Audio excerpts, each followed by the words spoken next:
Erotic art has existed in nearly every major civilization, not as shock content, but as expressions of mythology, fertility, beauty, power, intimacy, and sometimes social rebellion.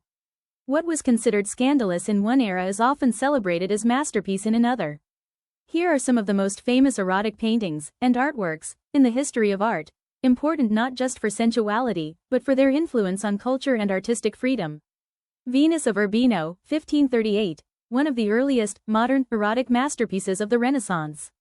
At first glance, it is a reclining nude woman in a domestic interior.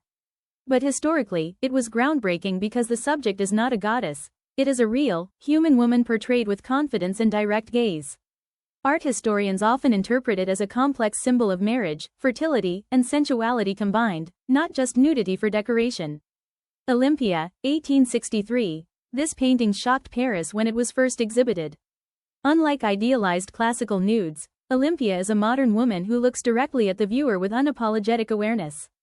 Her gaze breaks tradition, she is not passive, but fully conscious of being observed. At the time, critics called it scandalous because it confronted social hypocrisy about sexuality and class. The Origin of the World, 1866, one of the most controversial paintings in Western art history. Instead of mythological disguise, Courbet presents a raw, intimate study of the human body in a highly realistic way. For decades, it was hidden from public view due to its explicit nature. Today, it is studied as a radical statement about realism, removing fantasy and confronting human biology directly. The Kiss, 1907-1908, a very different approach to eroticism, symbolic rather than explicit. The figures are wrapped in gold patterns, almost merging into a single spiritual form. Instead of physical detail, Klimt focuses on emotional and psychological intimacy. It represents love as something both sensual and transcendent. Sleeping Hermaphroditus, Roman copies of Greek original. This ancient sculpture explores fluid identity and beauty. The reclining figure initially appears female, but reveals a dual gender form when viewed fully. In classical art, this was not seen as scandalous but as part of mythological storytelling and exploration of divine human forms. Japanese erotic art, shunga tradition. In Japan's Edo period, erotic art known as shunga was widely produced by master artists such as The Dream of the Fisherman's Wife. These works were not hidden in their time, they were often printed in illustrated books and shared among different social classes.